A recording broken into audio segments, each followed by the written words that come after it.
The judgments of the Most High God are overwhelmingly extreme. Okay.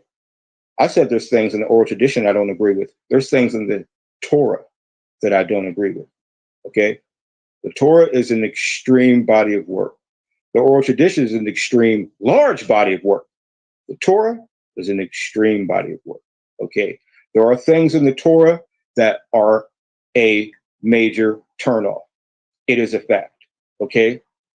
One of those things being slavery, another of those things being the judgments of the Most High God. Okay. These judgments are extreme and they are a turnoff. Okay.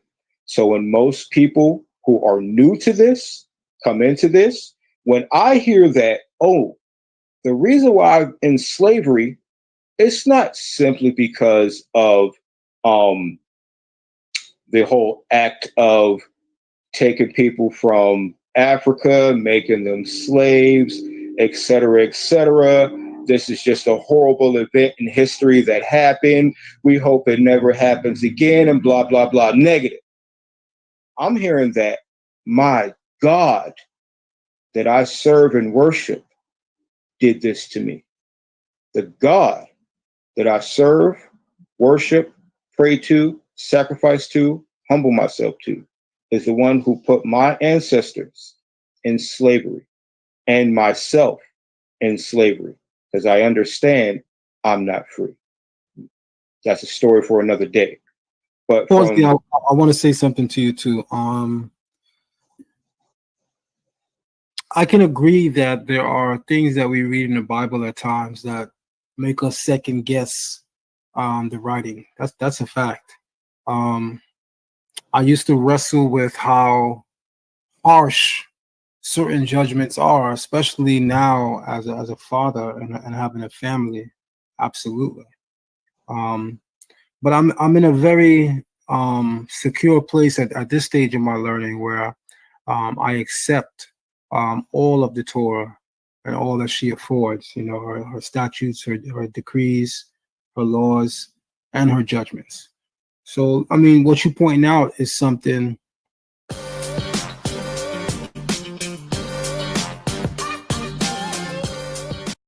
that is a reality. There are people that feel the exact same way at one time, even myself. So could you give us just two examples?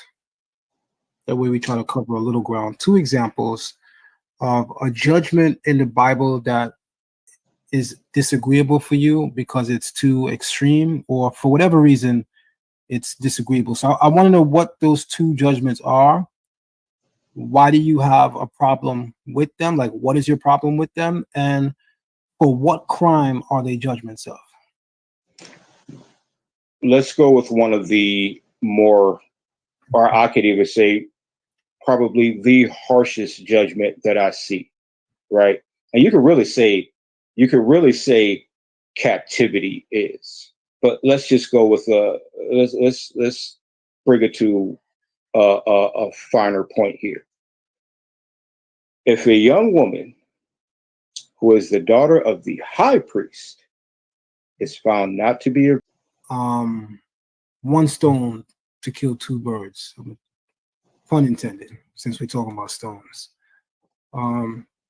If the daughter of a high priest is found not to be a virgin in the night of her marriage, she shall be stoned to death with stones. In any religious-based society that has judgments for the community based on its religious ideas, they tend to be very, very strict. And ironically, many of those societies don't have the levels of crime that we do. So for instance, some of the safest places to be in the world are some of the places that have very, very high religious authority in place. Because when a lot of people think of what can happen to me if I do this thing, that thought leaves their mind immediately. I always give this example in class. I used to be I still am an avid follower of many of the speeches and lectures of the Honorable Minister Louis Farrakhan. In fact, I wore this shirt today Well, we're gonna leave that alone. But how do we help educate those too young to remember what happened on 9/11?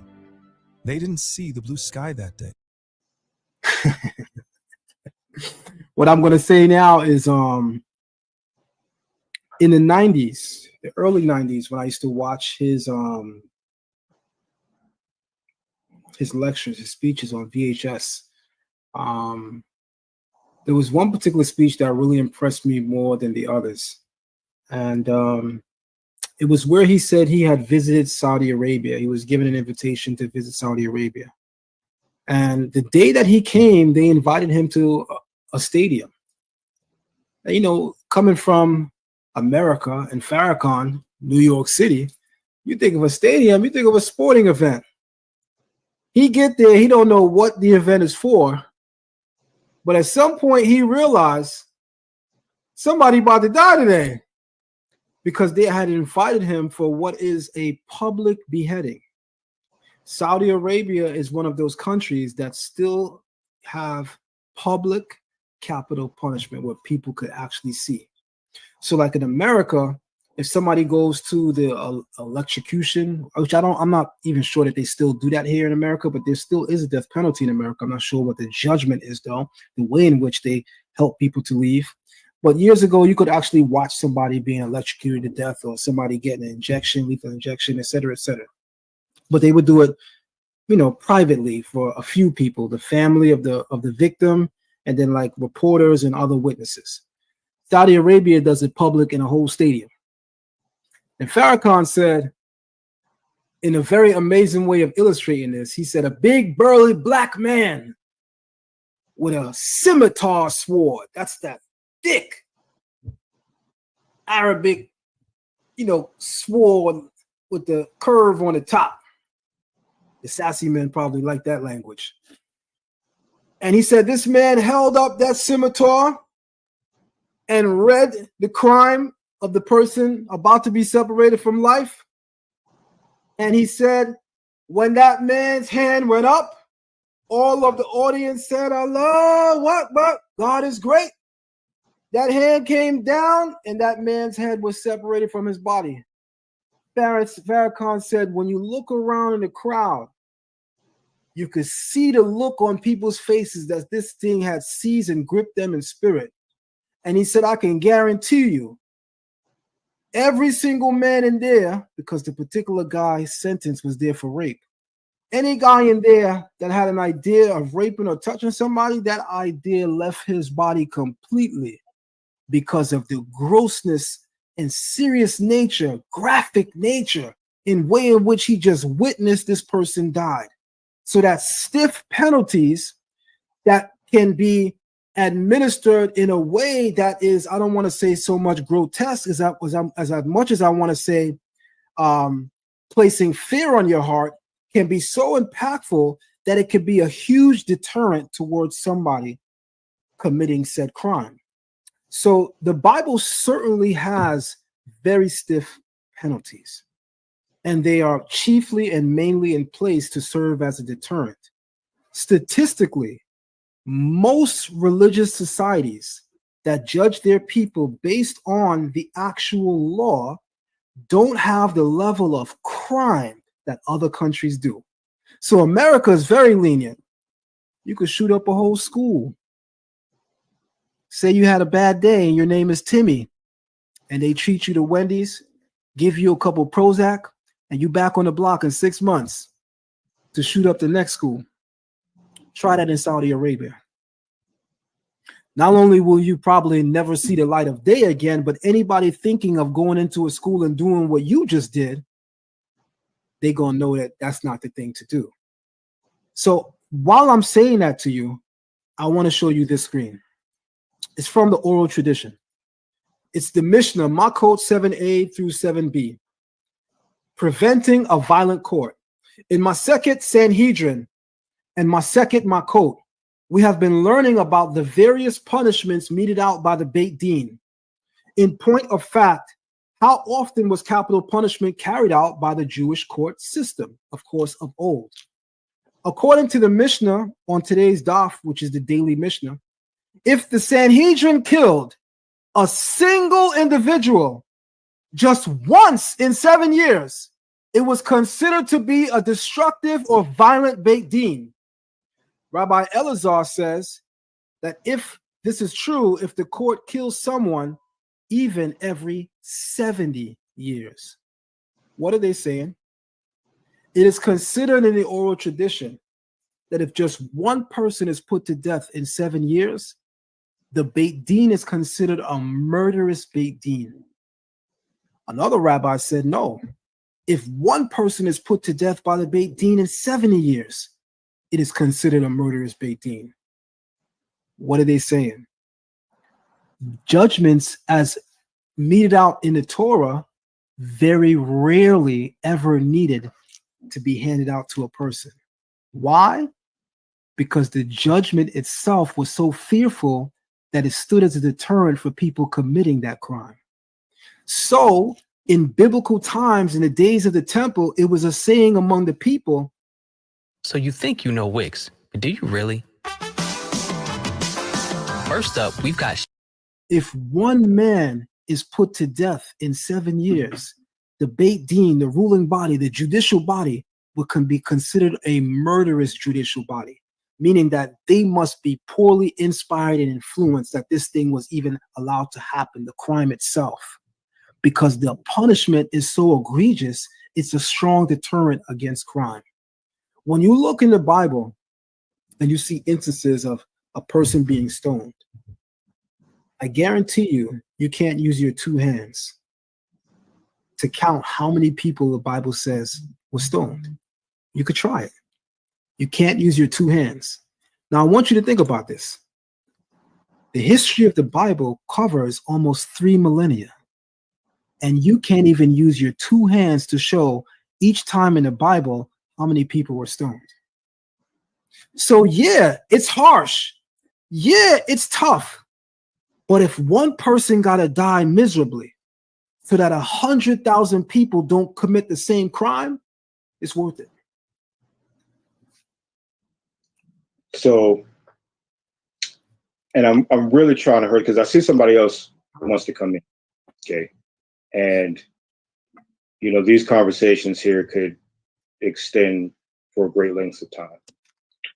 When you're talking about the Tanakh, you got me on the Torah. Don't see many people being stoned. See a lot of people dying, not being stoned though. Okay. When you're talking about the Tanakh, when we're talking about from Judges on up, it ain't being recorded how many people are getting stoned. But when you're talking about a people who repetitively, we're talking about through Judges, all throughout time until the destruction of the Second Temple, bringing us to this beautiful world we're in today. You're talking about a people who, even though they had these capital punishments, were persistently and continuously sinning over and over and over and over and over and over and over again, to where not one but 2 temples had to be destroyed. For those who believe that the Messiah had to come. The tribes were split 10 to 2. Okay, we're talking about a myriad of 4 captivities that happened. We're talking about a myriad of punishments that came down on a people, which is why Christianity puts no respect on us, because they say, well, you guys just couldn't get it right, so now we took over, right? That's what they say. You guys just couldn't get it right, so it's ours now. We took over. Okay, it's all about the Gentiles now, because the Jews failed, because y'all just couldn't get it right. It doesn't record how many people, and I would assume several people was getting stoned and or heads cut off, and or the myriad of, there's a lot of different types of judgments that come with the Torah. The Torah has many different judgments. I mean, you're you're getting stoned or even whipped. Like that one throws me off, right? Why? Because slavery throws everybody off. When you take the Torah and you equate it to, wow, these are a lot of things that we have gone through in slavery. Let me ask you a question. You think I want you to speak, strongly as you are. Continue to speak strongly as you are, because I'm going to try to meet you at equal footing. Okay. Do you think it is demeaning for a grown adult to be whipped? Yes. Okay. So let me ask you a question. If right now in this country, a group of politicians, senators, began to pass and legislate law that said for various laws being committed, from now on, no jail time, but public whippings for said crimes. Let me be very poignant when I ask you to be honest with us. Mm-hmm. How many people do you honestly think would be willing to subject themselves to a public whipping versus doing a month or a year in jail? Be honest. Very, very few. Very, very few. Would you agree that most men, but let's say because we're black, especially black men, would find that extremely demeaning, and as a result would make sure to the best of their ability that they're not put in a situation for somebody to embarrass them like that? Be honest. You talking about embarrassing. I'm more worried about what that whip gonna be doing in my back. You feel what I'm saying? So let me ask you this now. The embarrassment part comes into play. Hold on one moment. I want you to think about something, right? So I think most people will agree that if they started saying all this drug dealing that's happening, that's tearing up the black community, and even some of the shooting that's not fatal, that's non-fatal. Check out the first review of this new impressive product. No, not the VR headset. Because if you shoot and kill somebody, murder, then you deserve to get whatever the system imposes upon you. The Torah says death. But non-lethal shootings, they start saying you're going to be publicly whipped. I think me and you and several people here know and understand well, a lot of people are going to be thinking 2 and 3 times before they do certain things. In New York City right now, children are subway surfing and they losing their head left and right. I mean that literally, not figuratively. They losing their head left and right from subway surfing. Why? Because the majority of them that don't die from it, when they get caught, they get community service. No jail time. You think they'd be doing that if they get whipped for that? So I'm trying to tell you that although I agree with you about the harshness of various judgments in the Bible being something that I deeply wrestle with, I want to still be honest with you in telling you that when you look at the track record of most countries that have very, very stiff penalties for various crimes that are committed, you typically find in those countries that those specific crimes are much lower there than they are in the US, because the US imposes lenient judgment towards the same crimes. Way more of them happen here because outside countries are way more strict and stern when it comes to the judgment of said crimes, way less there. I got to tell you right now, once again, even though as a human being, you wrestle with the nature of the reality of something that egregious, I'm going to tell you again right now, and I mean it with all my being, every fiber in my body. If one person has to go through something, right, egregious as a judgment for something they did wrong, especially the taking of life, then guess what? That is necessary if and when it becomes as a strong deterrent to prevent other people from doing the same thing. You know, right now in New York City, and it's been this way for a long time, you're going to get more time in New York City for selling crack cocaine than you would for shooting and murdering your brother. That's a fact. I'm not sure if it's the same where you live, but I could tell you right now, in New York City, if you get caught with crack cocaine, you're going to get more time for shooting somebody, whether it be lethal or non-lethal, very often. You know how many people in New York, and I can only speak for where I live, shoot and murder somebody. It's their first offense. And they home in 4 or 5 years. Get caught with a key of that yayo and have the judge tell you 10 years in New York, you'd be happy.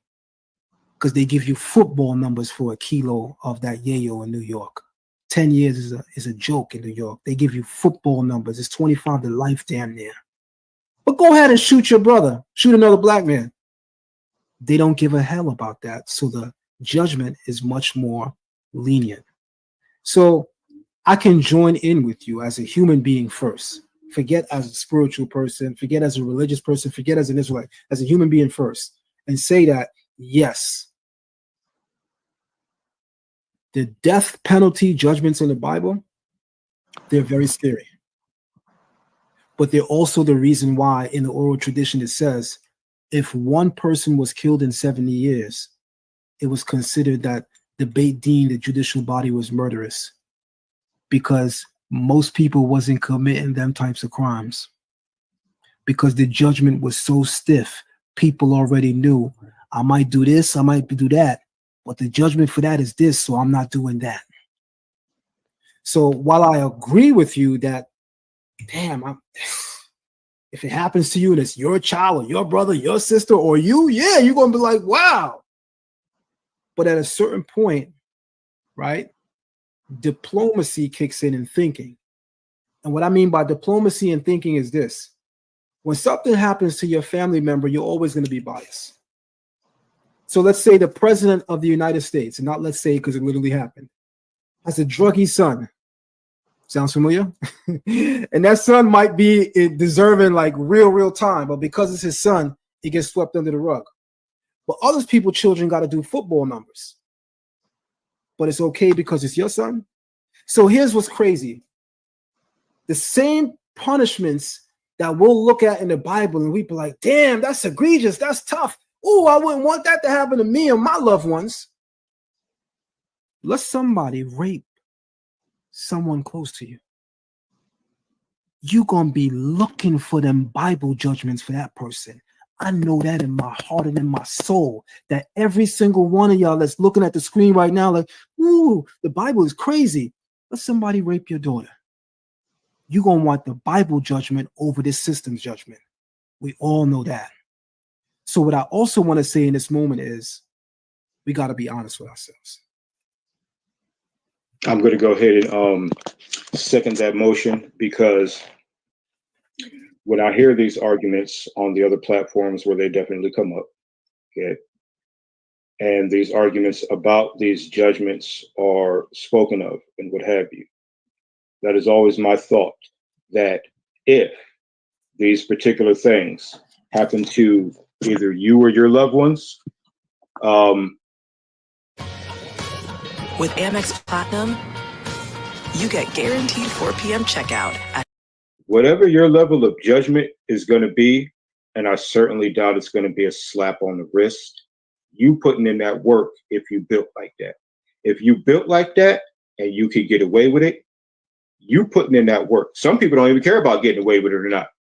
If they built like that, they putting that work in based on, as you said, whatever that work needs to be put in on, was caused. Whatever caused that reaction, that's coming down the pipe, period. Okay. So, and that's if you built like that. Not everybody is, but for those who are, whether you get caught or not, right? People putting in that type of work based on what you did to either me or my loved one. And that's just a fact. So yes, I agree with that wholeheartedly when it comes to, biblical judgments. But I do know for a fact that these are reasons why people are quote unquote turned off. Okay. So I don't mean to stop you, but I have to stop you because we have Rav Zafon that joined on. And I Right. Okay. literally should have been gone an hour ago, but I stayed on because I had you waiting behind scenes so long. So I said to myself, you know what? You was behind scenes so long. I got to give you the same time that I gave our sister that joined. I don't want to be impartial to you. So, and that's Okay. what I. But now we have Rob's our phone, and I literally don't have more than 5 minutes, unfortunately. So I want him to join on and share what he want to share. But I want to thank you so much for what you said, because one thing I tell you in the classes, and I say to you privately, and I now have the opportunity to say it publicly, you play a mean job of devil's advocate, in that you ask the hard questions. You ask the hard questions that a lot of people are thinking but don't want to say. And for that, your value is like beyond value, because you're gonna say what people be thinking, and they're gonna say to their man, they're gonna say to their friend, but they're not gonna come on this platform and say it out loud. So I want to say before you leave, thank you very much just for being who you are. I appreciate that about you. That don't mean that we always will agree, but I appreciate the fact that A, you're not a yes man, and B, you're gonna raise those questions that people are thinking but afraid to say. Torah. So that reply. All right. Rob's our phone. It's on you. Shalom, thanks. Really not gonna even take that much time, but first I want to say shalom to you, Nasi, and shalom to the family. So I was listening to Brother Ron and some of the stuff that he was saying. I completely understand where he's coming from, but one thing we always got to recognize and realize, and it kind of ties into the subject of the live, where with that a wonderful announcement, right, about the status of our people being recognized from rabbis that look like us and stuff like that.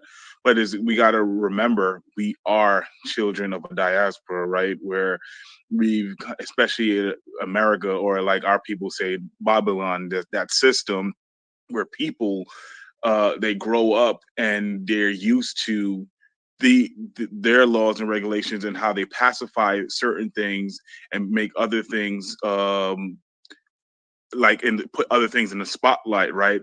And which is completely goes against what our Torah system is based off of.